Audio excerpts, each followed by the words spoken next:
Well, welcome to My Modern Myth. My name is Eric, and that guy over there, up there to the left, right, God knows where the computer will put him, is Adam. And today, Oh, hey. he's here. The weird part is I'll look at the camera to make eye contact with the audience, and then I won't notice what you're doing until I look back to look at you, and you're gone. I'm like, oh, he's gone. Yeah, it's like so every time you look at the camera, I could just be like, yeah, look at the camera. It's like sorry. I can't see him. He can do anything he wants. Now I've got you. I always wonder that though when I am interviewing somebody and I'm like, and then I'm just wondering what they're doing. They're probably just like they're probably just like yeah, I don't know, gang signs all over the place. Yes, obviously, every one of your guests very gang affiliated. Yes, if only there was one way to find. If only there was some way to find out. I don't know. We were just talking about our hair offline, like how it's like now it's back falling over. Now I'm super self-conscious about it. And now everybody who's watching is gonna know, and they're just gonna look at my hair. It's like, oh, dude. So there's this one episode we did, and no one will ever notice this, but about 20 minutes into the hour-long episode, I noticed a whitehead developing, like right on my cheek, or I forget where it was. And then so I was like looking at you, and I'm like, oh no. Trying to just like get rid of it. So it's like this whole weird sequence that I'm like, everyone's just watching. I should just say, off camera, pop that thing, but it just kept getting bigger and bigger. And I was like, why is this happening to me? I've been to war, Adam, and this was like that's the worst thing like ever. This is the worst. Everyone's gonna see me for who I am now. Absolute worst. This is no hyperbole, no bombastic statements here, just truth. This is the worst. Well, I'm glad to know that my teens, like having all of those whiteheads, like all of the trauma involved with the acne that I had was worse than your Iraq experience. That's I was just, that's good to know. That's really all you have to know. A lot of people make a big deal out of war, Yeah, but acne is way worse. It's way worse. I did get made fun of for my acne in the acme. Now we're going Looney Tunes. That's what I used to think it was. For the longest time, I thought it was Acme. I'm like, okay, so they named this crappy, terrible company after pimples, which makes sense because it was Looney Tunes. It's like, okay, Acme. Yeah. But like, yeah, I've got acne. And yeah, but you do? Okay. I know I got made fun of for it too, which was weird because like I would say a good 75% of kids have it, like at least. Oh yeah. Yeah. And it's just adults like too. It never went away. I was like, wait, being an adult's gonna be great because that's all gonna chill out. I'm like, it never did. It's just, I'm like, can't wait for that Ryan Reynolds skin to come by. Come on. Glowing. Yes. I know. Some wrinkles, whatever, but there'll be no acne. Yeah. Oh, yes, there will be. That kind of reminds me, actually. It Cosmetics. It was a cosmetics company that was developed by, forget her name right now. Stephen King? Close. Yeah, it was something Kearns, I think, was her name. And just blanking on the name right now.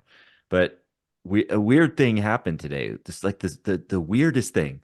So she wrote a book. She's very popular for her message on being worthy, right?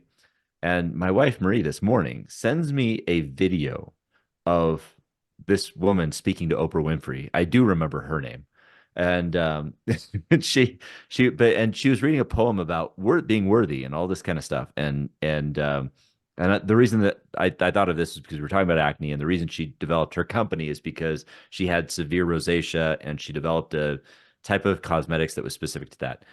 But she was reading this poem about worthiness, and it was like, oh, that's a really interesting poem, and it really caught my eye. My wife sent it to me. But later that day, the weirdest thing happened. Marie comes in and says, "Did you watch that video?" And I'm like, "Yeah, I watched it. It was really interesting." And she's like, "Oh, and my office is right next to the front door. Somebody delivers a package at that moment, and Marie goes outside, gets the package, and it says, 'Oh, it's for you. It's another book. Who got you a book?'" And like, I opened the thing, and it's her freaking book. Like, wow. Randomly, no note. Like, I don't know who sent me this book, but I'm like, the timing. I mean, I don't spend all my days thinking about the founder of It Cosmetics. I'm just to break it to you. It was just the most bizarre coincidence, serendipitous thing. And so I randomly decided to open it up to a page and say, all right, well, whatever first paragraph I read, it's telling me something. And so what I read was that you're not as great as you think you are. No, I'm kidding. Didn't say that, Mm-hmm. but it said the Just exact preach. Yeah. opposite. It said your farts smell and you're terrible. No, it said Brilliant book. I can tell. It's just no, really highbrow. yeah, it said it said something along the lines of, you're not you don't have to be defined by your past, but you can, move forward in, a different direction, something like that. Hmm. I don't know what it all meant, but it was just a weird coincidence. I thought I'd Yeah, share it. Brought it up that's because good. Acme reminded me of that. So This is how tangents go. We yes. aren't talking about acne, but in a way that did get us to our topic of discussion, which is we're talking about the body today Mm. and how that relates to the hero's journey. Because mind, body, story is kind of the three pillars of the things that we own, and body is a huge one because it's literally the vehicle that we are on the hero's journey with, Are operated you by our talking about mind. the are you talking about the body in my vehicle, my trunk? Is That that no, what we can no. talk offline about that one. Oh, okay. I shouldn't have brought that up. Yeah, not good. Look over here. It Cosmetics. We got acne and rosacea. No dead bodies here, only fresh faces. So the hero's journey we know is, something from the movies, and yeah, it's not like our whole story in life is a hero's journey and it's epic. We're not going to Mordor. I get that, but I do, as the daily heroic mindset entails, look at my life, and I want people to look at their lives as their own hero's journey. And your body and your mind each have their own separate hero's journey and a combined one. And so what I want to talk about today is the separate one. This is exercise related. This is healthy body mechanics. This is fitness. This is sport and all of those obstacles that might prevent you from proceeding. Every Mhm. hero's journey starts that way. You have a refusal to call to adventure. You're not going to do it, but maybe you need to get going, but you just for some reason a whole day goes by and you're thinking about exercise and you had hours in the day to do it. And I would like to talk about time as one of the threshold guardians. You had time to do it, and then you get to the end of the day and you're at bed going, I could have done 10 minutes of something, but I just chose not to. And I think a lot of people can relate to that. I can relate to it still, even though I do train. But what I want to get to is this call to adventure is something that we get confused because we think the call leads to a destination, but it's just a call to lead to a path. And my path I've covered, I've been very outspoken about that jujitsu, weightlifting, triathlon, just the vacillation between those sports and different parts of my life isn't wishy-washy. Mhm. And and I thought it was. But what I want to get into is a few different threshold guardians that I've run into, and I want to talk about uh, that make it okay, and questions you can ask yourself about, well, is this just me choosing comfort, or do I need to David Goggins up here and go a little harder? Am I being a bitch? That it could be, but Always. Yes. always it is always that. David And I'm like, Goggins no, I'm is a right. beach. I'm a Yes. beach, David. Don't tell him. Like, no, you don't get the metaphor. No, I do get the metaphor, sir. My name is Beach. That's right. Yes. Yeah. And then he'll just I dunk me in the frozen lake for like 5 minutes till I pass out. yeah, Stay hard. yeah. That sounds like what do you do? Yeah, stay hard. That's yeah, stay hard feels like the weird salute that we should be doing, which doesn't lead down a good path No, of no, because you got history. four. If you stay hard for Yeah, 4 hours, you have to call a medical, you do. a doctor, Yeah. right? So you So can only David stay hard for so Goggins, long. so he's the blue pill then. Yeah. He's the blue pill. Let's call Okay. him priapism. It's a Yeah. sign of like a CNS injury. So, uh, So, on the topic of body and exercise and this journey we're on, which is a lifelong journey of fitness, because we have to take care of this thing and it doesn't have to look the same for everybody. But the first thing that I run into is you get into a sport, and if you're anything like me, even a weightlifting, whatever it is, you have the goal, the huge mountaintop goal. And sometimes it's the first time doing it, and you think, maybe I'll be gifted at this. Mhm. Maybe this is my calling. And then you get it all in your head and you visualize it, and then you get to the training, system and the sport, and the first week or two, it's you're on fire. You're like, I know I'm in the right place. And then stuff happens. The body can only do so much for so long before it starts to need a rest. This is fine. But the interesting part is my nonprofit, Project Echelon, we have international race team on bikes. I started it when I was doing triathlon, and I was and always was a mid to backpacker of the triathlon. Like, it wasn't about me becoming a champion. It was about me finishing something incredibly difficult because I had that call to adventure to become an Ironman triathlon, which is one that I refused for a long time. So we can start there and work through this. The call to adventure is I could never, the refusal is I could never do something like that. We've talked about that all the time. That's great for them. That's stupid. You might tell yourself stories about how stupid those people are. Oh, Yeah. they must have so much money. Oh, nice to have that much time. That's just ridiculous. What are you doing? Like, you really need to do that? Are you that insecure? Hmm. You build all of these narratives about someone who has no idea that you exist in this world, that never will have a conversation with you. And it's not because you're right, it's because you're blocking yourself from an openness to just even maybe understand why they do it. I used to Hmm. do that to soccer. I'm like, that's a waste of, and now I find an appreciation for anyone who can do anything amazing. I'm not going to go Yeah. play soccer, but I can Right. appreciate it. So there's a Yeah. limitation that you're experiencing. But the first barrier I ran into is having a pro team.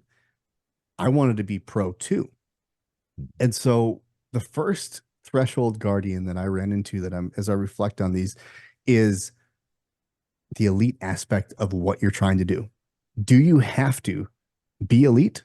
Do you have to become a professional? Do you have to do it at a level that the college world would approve of? To these, and maybe you're 40 like me, and you're trying to be like a 23-year-old. Yeah. There's a lot of places you can be in this conversation, but the majority of people, sport and exercise is not a vocation. It's just vital. So it's not vital. It's vital. It's not a vocation. So we can get confused in that way. And the reason you can discern this, the way you discern it, the way I did, was looking at it and saying, what do the pros do? What do these people do? And not just be like, oh, I'm never going to be fast. I'm never going to be as good as Adam or whoever I'm looking or comparing myself to, you know, and say, well, what does Adam do that I'm not doing? What does my pro cycling team do that I'm not doing? And then you have to look at those objectively and say, oh, wow, they're doing a lot that I'm not doing, from nutrition to training to investing time in learning. And then you have to ask yourself, are you really willing to do all that? And if the answer is no, then fantastic. Just train and enjoy Right. it. But you don't get to that threshold, guardian, of are you willing to elevate because this is what you're supposed to do? Or are you going to elevate because you just feel obligated to do it? Or are you not? And then Threshold Guardian says, great, have at it. Here's the path. Go enjoy. And hell, if you don't want to do triathlon forever and you just want to run for a while, run. Going to jujitsu for a while, go do that.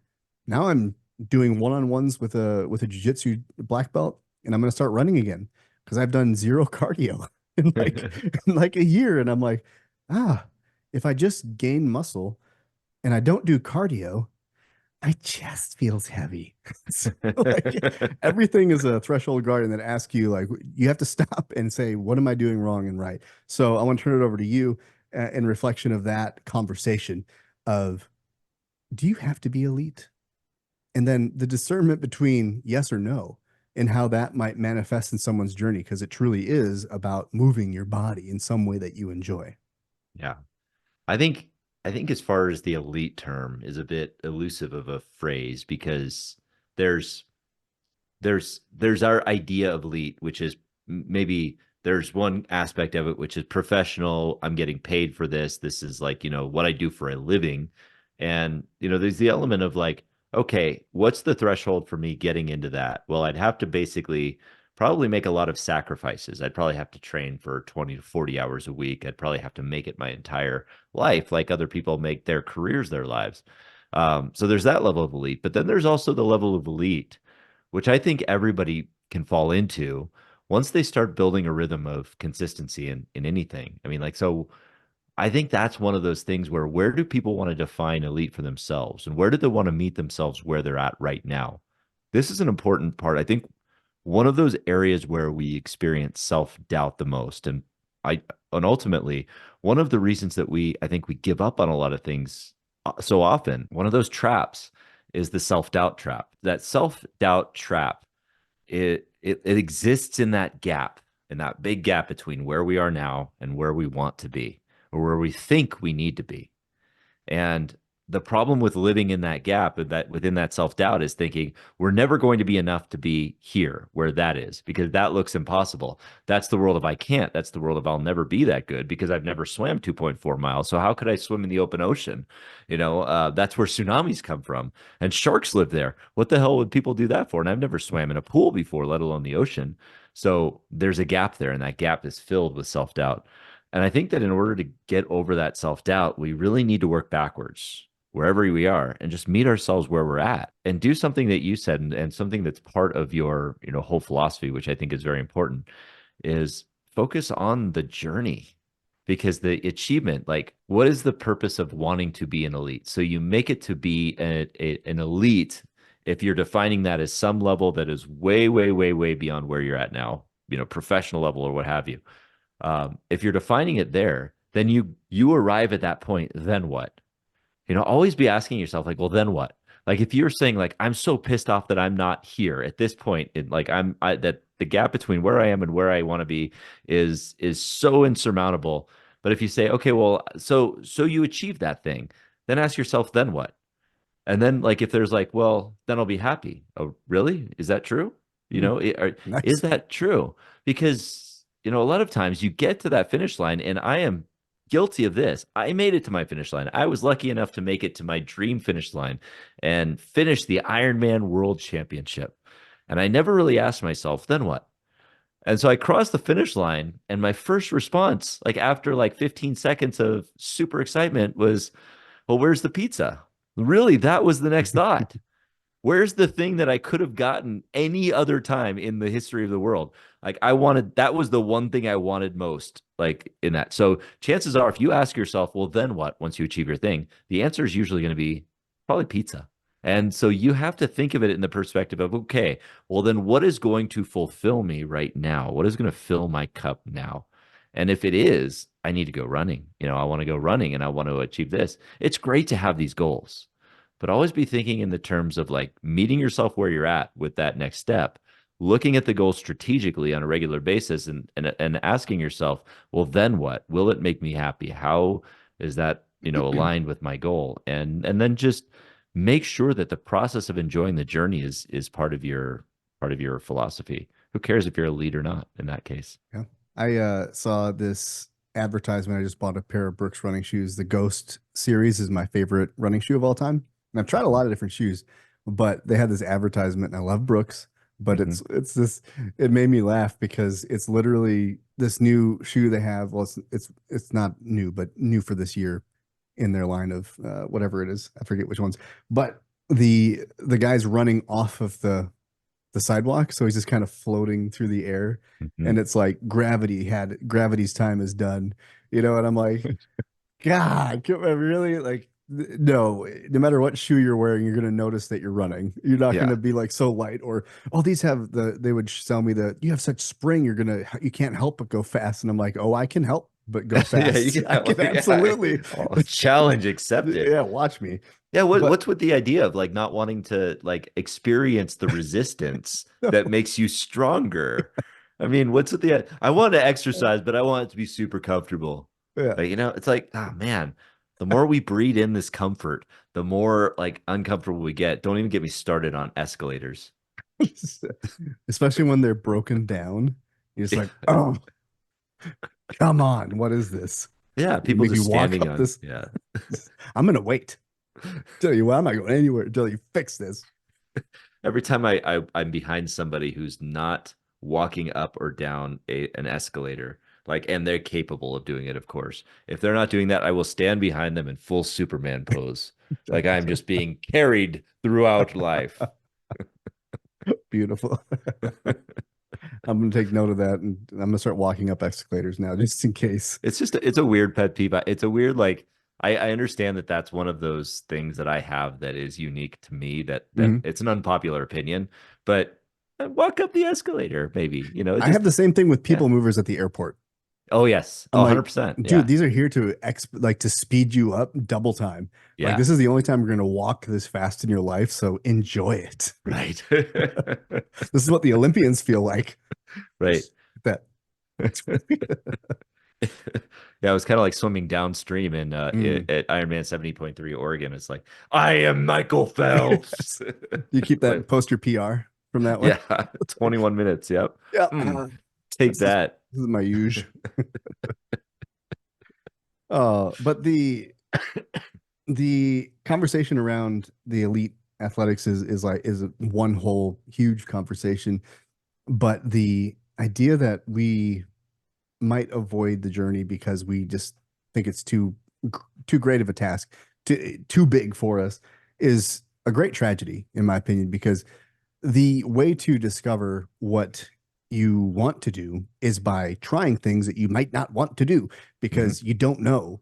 And that was the lesson in high school I got from my choir director was if you only make one mistake in high school and that's tripping across stage to get your diploma, then you've wasted your time here. Like now is the time to figure out what you like and what you don't. Because when life picks up, it's not as easy to take those risks. So that was a beautiful message. And in this pursuit of sport, and I say sport as exercise, as moving your body, I consider walking a sport. If in this conversation, it's not competitive unless you want to make it because I've Yeah. seen some people in my neighborhood, they're getting it. I'm Oh telling you. yeah, yeah, yeah, yeah. Like But Steve again. I'm gonna take you down, Steve. watch it. They should have a walking Strava, but then someone would you know gallop a little bit and just throw it Yeah. off like the people on Oh, they game e-bikes the that have their system, right? Strava on. It's like, well, never going to beat that king of the mountains. God damn it. Oh, So we get a gazelle living on our street. Look at that. that's amazing. So one thing you mentioned was what's next, and I do want to Mm, get to that. That's a excellent place to go because in the daily heroic mindset, in the hero's journey cards that I'm making, I've organized the hero's journey into steps, and the warrior is the third step. hmm. This is the person who then does a sport, who does train, and who does something great or meets their goal, whatever it is. Because the warrior is someone who is, hey, we're getting it done. It's not an idea anymore. It's not a nice thought. This is pen to paper. Let's make it happen. That's what the warrior does. And you need that because otherwise you just live in the clouds and you have all Hmm. the great ideas in the world and nothing ever manifests. So now we're physically doing something. What next? That's the next question of the warrior that you have to ask if you want to progress. So what the warrior becomes once he's or she's realized that I made it, now what is the altruist? Because if the warrior doesn't find a way to add service into that growth, it's never going to take them to where they want to go or where they need to go. That place might eventually be somewhere heavy and dark, or it might be really bright. Either way, that's the journey. You don't know, but you have to find a way to attach it to service because the two needs of the spirit are service and growth.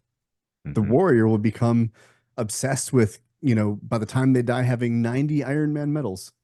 And okay, well, what did you do with that? Well, I completed 90 Ironman. That's it. Right. Yeah. Okay. I mean, that's cool and all. I mean, but that's just achievement. Like, how did that empower you to help people? How did that empower you to serve people who were starting that journey? Or you don't have to start a nonprofit, but you do have to find a way to have your heart expand enough to be like, okay, we've got the physical. Let's bring in the heart.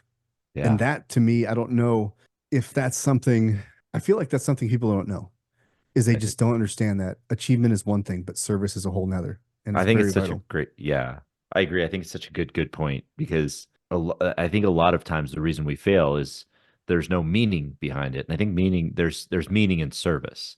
And I think the two go hand in hand. And I would try to think of other places where we could find meaning where there's not service or value creation in some kind. So the act of people just saying to themselves like, "Oh, I just need to get my shit together. I need to go work out." Well, that's going to fade the Mm, very second you start feeling better about yourself. yeah. Like you go to the gym once or twice, you're already feeling better about yourself. So what's the point? But that service element is such a good point. I mean, yeah, so when I was starting my Ironman thing, I kind of recognized that I needed a little bit of accountability. So I publicly posted, a fundraiser for a couple of different charities that I was working with at the time, Charity Water and Alex's Lemonade Stand, which is a children's cancer network, and one other that's escaping me at the moment. But but yeah, it was like that element of just having some kind of service aspect with it was important. And then it evolved into like, well, I want to show people that it's possible to do something that I never thought was possible. You put these meanings behind something, and I think that's an important aspect of any kind of high achievement or level that you want to do. When you're thinking of a big dream that you want, without the service element or without the meaning element, and the compelling meaning element, then all you have is an impulsive desire. And impulsive desires aren't sustainable. It's a Snickers bar. Enjoy the Snickers, Mm, and you'll feel terrible again pretty soon. Yeah, hmm. Well, Snickers are awesome, by the way. they are Thanks delicious. to our new sponsor, Smith Snickers. Yeah, and Brooks. So just alienating a whole people that were just dying to get onto a YouTube channel with 300 subscribers. Yeah, Brooks is just like, well, I guess that seals that deal Just, yeah, then. literally deleting the email when they're watching it. Well, I'm glad we checked. Let me remove a zero from that number I You was know, going to present. now it's 0. Yeah. What is zero minus zero? Yeah, Hang on. still 0. Ain't that something? Ain't that a kick in the head? Yeah, kick in the head because we're levitating with our shoes. So that's where we're That's going to right. kick you without even trying. We've Although invented if you could levitate, shoes. that'd be great. Yeah, levitated would be cool. I would buy those shoes. The Yeah. Brooks levitators. Yes. Wow, we really advanced technology really Yeah. rapidly. That's David amazing. Goggins, our new spokesperson. Levitate. Levitate, motherfucker. So the service piece, I do want to say it doesn't have to be in the sport. It doesn't have to be, well, I lift weights now, so now let me mentor someone in weightlifting. It can look like multiple different things. For me, it looked like finding meaning in metaphor in the lift, finding meaning in metaphor in jujitsu, and then sharing that because I like to be able to take my experience and help people see things in a different way. That's just one of my fundamental core of who I am. And some people, you start working out, you start feeling good, like you mentioned. Well, I'm there right now because this is my first week back lifting like I used to, and I'm on cloud nine. I missed it and I enjoy it. I'm in the it's sugar theory phase of it where it's like, oh, this is great. Yeah. But what it can do and what it does is gives me energy. So I've trained, and my service looks like bringing my 2 children into the kitchen Mm-hmm. when they say they want to and cook with them and make them laugh and be goofy and silly. That is service. Yeah. Service doesn't have to be a nonprofit. It doesn't have to be a boardroom of people that were now trying to make a huge impact. It's just about serving the people that are in your immediate circle. Who can I influence today in a positive way? Because I have positive energy right now because I'm feeling my cup is full. And how do Yeah. you fill your cup through self-care, which doesn't mean resting on the couch? It can, but self-care is lifting weights, it's walking, it's all of the things that move our bodies and our minds. That is self-care. And Yeah. all of it factors into our ability to show up and serve through just being the highest version of who we are at that moment. Yeah. It sounds like that service element is important in just finding that service or that thing that provides the meaning to you to keep you going. It's actually, it seems like it's an accountability piece. Like you're building an accountability structure, personal accountability and structure into it that reinforces your integrity. And so that if you break that integrity, then you've broken more than just a commitment to work out or what have you. You're breaking more of your word to yourself and to other people who might be impacted by that. Yeah, I haven't thought about that, but that's true. But I think the reason it does, I mean, chemically, dopamine, all those different positive chemicals filtering into your brain, I think that helps with accountability. It makes it a lot easier to hold yourself accountable. I always said I'd go out for a run instead of having a fight with my spouse Mm-hmm. and ask myself what part I played in that conflict and not blaming her, like taking her out of the whole equation. She might have done something wrong, but that's for her. I would then go get some good chemicals in through a run, and I just saw the world differently. And it was a lot easier to hold myself accountable for the negative part that I played in said fight or whatever the situation was. So I really like that you mentioned that because I hadn't considered that connection before, but absolutely it does. I've always liked to look at like how we can keep ourselves moving because there's a few phases of the journey of like of starting anything. It doesn't not maybe not even just working out, but like starting a business, starting any kind of new venture that requires endurance, like long-term kind of stuff. I think there's a couple of traps we fall into that it starts off with this high, like it's new, it's fun, it's invigorating, it's a change that it's an immediate change that we've wanted for ourselves that makes us feel good. And then sometime at some point it drops off because it gets too hard, get like a lot of things get in the way. So we have to have those little things that keep us going throughout it. And that's why I think the idea of like giving service and so I've always looked at like the idea of those dreams have to have a number of different aspects. They have to have meaning behind it. Like you have to have a personal meaning. And I think the way you define it as service is important because I think we're talking out of the same side of our mouths there because like that service element is being giving to somebody. Meaning means you're adding some value or bringing some value to the world. And then you have to have accountability to it in it. And you have to have some kind of compelling, and that meaning has to be compelling too. Um, so I think that those are important, and you have to have conviction about it. I mean, I think that conviction piece is important too. Conviction, I think a lot of people confuse with, well, maybe not. I don't know. I confuse it. I've confused it with certainty. Like, it's this idea that, Mm, yeah, I'm mhm. certain because I'm convicted. But I think actually it's a bit different. There's a subtle difference between certainty and conviction. Conviction I think is a fundamental belief, even in spite of uncertainty. And I think it includes those elements of being, of having that unwavering belief plus the courage to pursue it despite the fear, and that you are just you're willing to pursue it. So I don't know what I got on a conviction there, but I think conviction is part of having a big dream, and that also requires that we are in service. So yeah, there we Yeah. go. We came back around. We got there. We Well, got there. that's where I think the conviction element is it's the fuel that keeps you more than motivation because the Yeah. motivation is going to burn a lot faster. It's like maybe a rocket ship that has the boosters that fall off. There goes motivation, but then the conviction is the one that carries you all the way up into space. So they're all Yeah. working together, but then it's like the conviction is what's like really keeping you to the. I mean, David Goggins is convicted. I mean, Yeah. Oh, that for dude sure. is convicted. Yeah. So Yeah. there is definitely a place for that.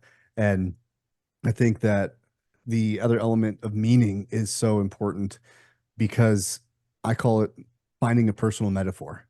Yeah. For me, that's how I view it as a storyteller is I have to, why am I doing this? It's different than saying the why, the big why, but it's how am I going to view every situation as I go out on this new adventure? If I go on a walk, what is the lens that I'm looking at this through?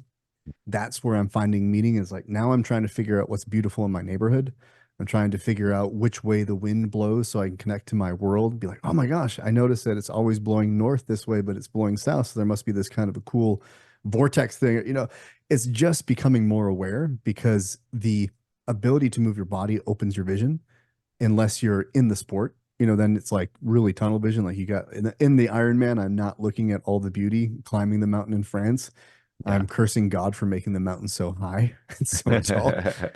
But I do remember how watching the foliage die off and become a barren landscape was very metaphoric of how I felt. Like it was nice towns, and the higher you get, there's no blocking the sun. Now you're burning and everything's gone. I swear I can hear vultures. It's a whole experience, and I could take note of that in the moment. But sometimes it's not till after that those little bits of realization become huge stories. Yeah. And putting yourself in the environment, and this is more competitive, to compete will give you this treasure trove of experience to pull from if you learn how to look at it that way. And I feel that as the hero progresses past the altruist, then we're going to bring in some of those abilities to find more meaning, but that's, 3 steps down the road. But the next part that I want to talk about is limitations. Invariably, you're going to face limitations when, even if it's at the beginning of a sport and the beginning of an exercise, you might find it really quick or you might find Mhm. it out later. but you are going to come to a moment where you find limitations. Yeah. I've learned mine over the years, and that allows me to enter this phase of my fitness journey with a little bit more understanding, a little bit more wisdom. And so today, I did my workout and I could do more weight. I could lift more. I could do more reps. I could do more sets. I'm not going to because I've been down that path too. I know my limitations. I know the early sign that my shoulder is not feeling it. So back off. Hmm. There is a trial and error process for a lot of people. Some people never deal with it. I think that's a minority of people. And those are the ones that we put up on the pedestal is the grind, just give it everything 110% and all that. That's very sexy that we talk about all the time. Yeah. That's a minority. And in some cases, those guys are heavily medicated with special vitamins too that make Sure. it a superhuman performance. And that's something I understand. I'm not here to shame anyone for that because I remember this line, if you want to see people do superhuman things, Hmm. then people have to do superhuman things. And I Hmm. was like, yeah, you love the spectacle, so don't dog what they're doing because you enjoyed the product. That's a whole different ethical conversation, but I've never had a problem with that. I'm just saying you as an individual have to look at your journey and understand where your limitations are, not where Aaron Rodgers' limitations were or Steph Curry where his limitations are. Like that's a Right. whole, Jan Frodeno, whatever. You, you're the one doing this, and you are going to be faced with limitations that your training partners are not faced with. But they're going to Hmm. be faced with limitations that you are not going to be faced with. Hmm. Neither one of those is better or worse. You just have to focus on yours. And when they come, you have to be willing to steady yourself in service. If you're in service, this is oftentimes where you find out that you're not, is because all of a sudden you realized this is all I had. Yeah. There's a lot of athletes that are one injury away from depression. High Hmm. performing athletes, one injury away from a massive depression. Sometimes those athletes find their way through it by being on crutches and being in the room, and then watching the game and then advising, assisting the coaches, or that's service. So service is the solution to the warrior just falling into a depression because they're on the right path and the limitations come up. You have to be ready through service, through pause, pivot, and pursue what you got to do. Like this might be some time off. For mine, it was I can't lift weights because I'm injured. I can do body weight stuff because I can articulate my body in ways that I can't with the bar or whatever. And right now I have a limitation that I can only do body weight squats. Something's up with my legs and I'll Yeah. figure it out. But I can't do, I would do 100 body weight squats. And then I did 75 one day and everything went shot in my legs. And I was like, dang, I tried to do a deadlift, my back. Nope.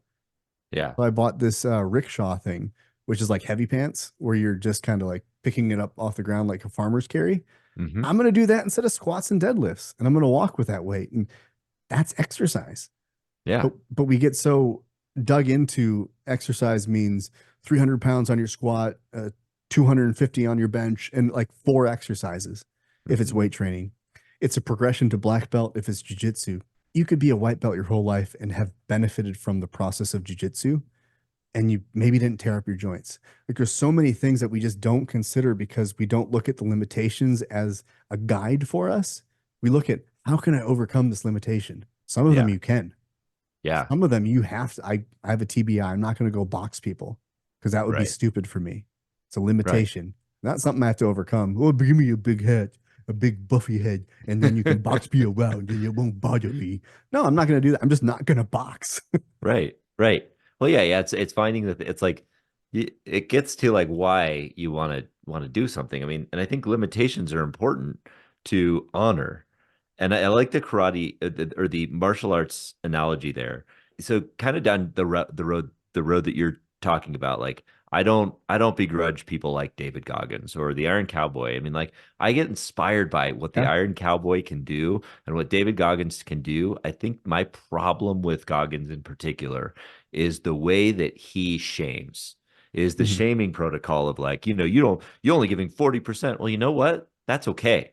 You know why? Because you're actually building your capacity within that 40% a lot of times. And here's the important aspect of that is that the reason you have limitations as a white belt coming into karate is so you don't come in there and you say, I'm going to do all that spinny black belt shit. No, you don't do that. because you don't do the spinny black belt shit because you have to learn the discipline of learning to throw a punch first, straight ahead, front two knuckle punch. That's it. Just throw the front two knuckle punch, and then when you graduate to that, are you capable of doing more than the front two knuckle punch? Yes. Your limitations are probably out here, but you want to work within the parameters of right here to keep some capacity in those limitations because as you start to expand that, if you're working at your limitations all the time, what happens is I love that. Somebody's trying to sneak us on the cover.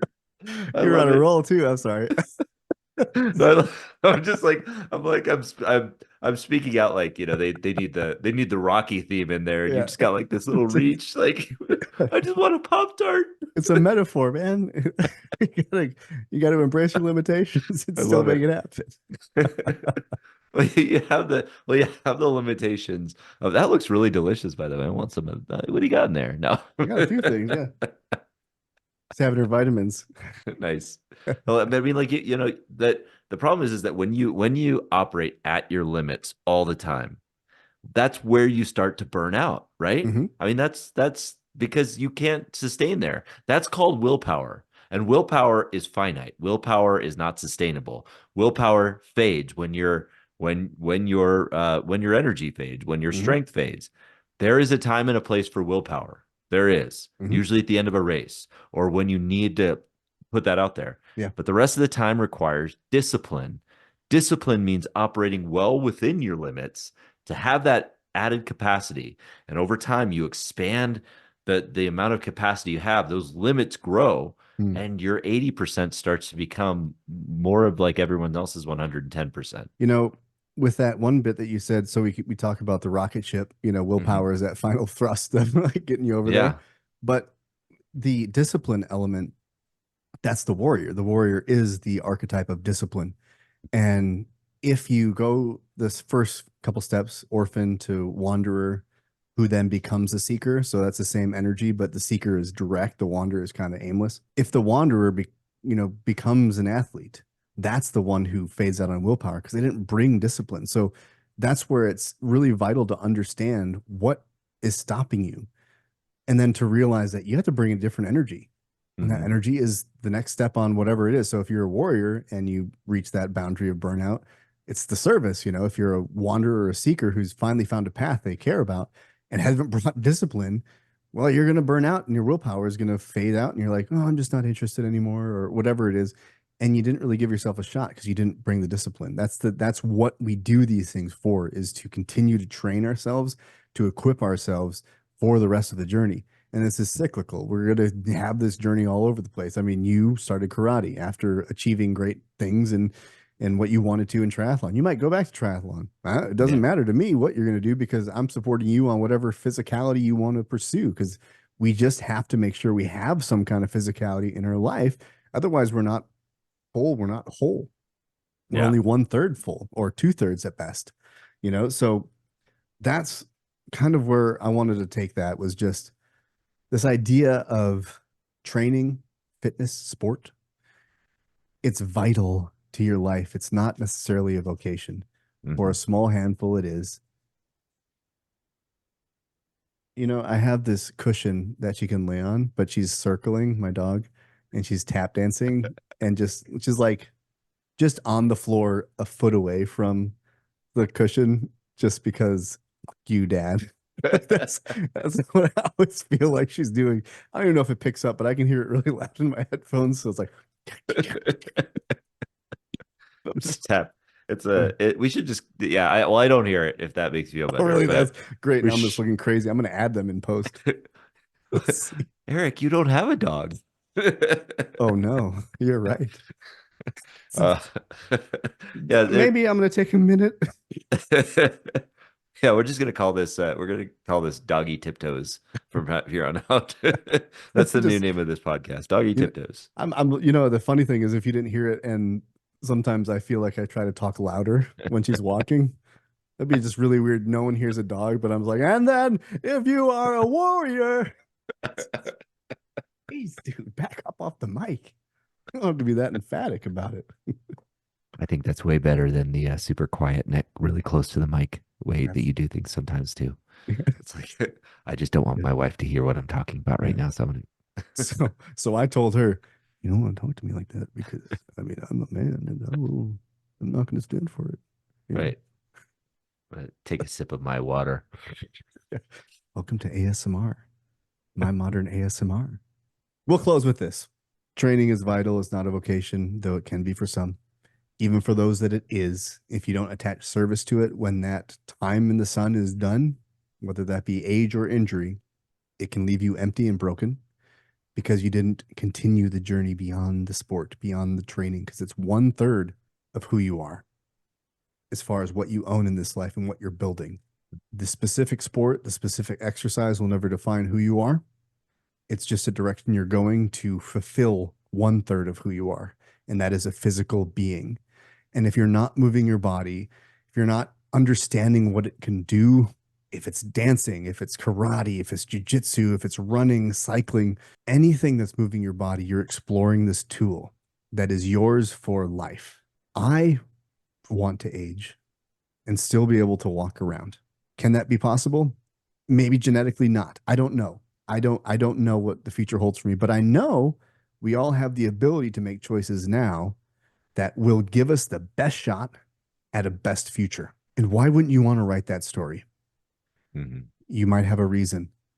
You need to ask those questions. Why?